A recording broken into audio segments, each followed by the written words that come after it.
do the programming for the thread cutting now. So I will create a new cycle.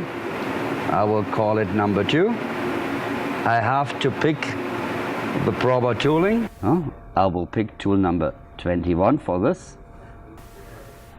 Internal thread or external. So I'm cutting a pin, so it's external. The type of cutting could be a constant in-feed or a constant chip. I will go on constant chip. In-feed can be done on one side or with a change of length on an API mode or trapezoidal mode. For a real deep trapezoidal shape, you need not to use a form tool. You can use a standard grooving tool. I will go on one flank on this one here. Starting point, let's say 12 inches and 5. Finishing allowance, let me do 8/10. My thread pitch is 10 threads per inch. I have to enter the depth of the thread, the number of reffing passes, spring passes, and number of starts. Cutting speed, I'll go 600 RPM. Now my machine needs to know the initial and the end point of the thread. That means I have to go on thread geometry. So my thread starts on 4.5 on X, 0 on Z. I do not have the X endpoint, but I will have my Z endpoint. 2 taper per foot. That means my taper angle is 4.764 degrees. And the in-feed angle I will go with 28.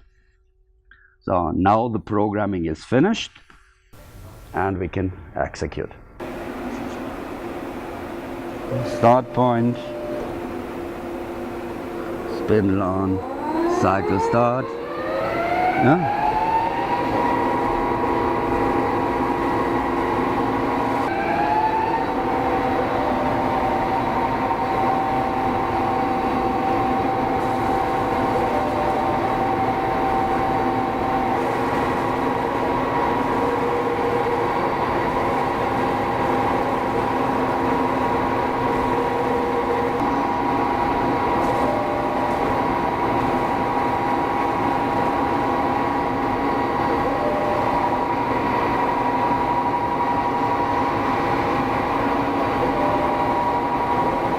So now my thread is almost finished.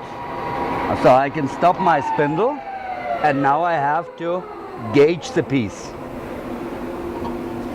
So I will put my gauge on and now I see I have to cut a little bit more. So I can make a manual in-feed, let's say 1/1000.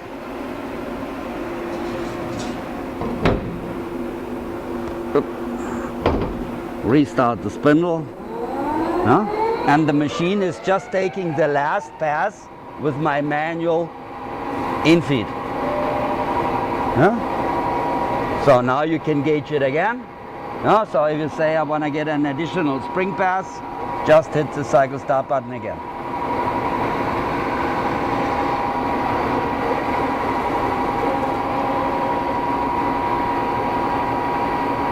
Okay, let me do one more.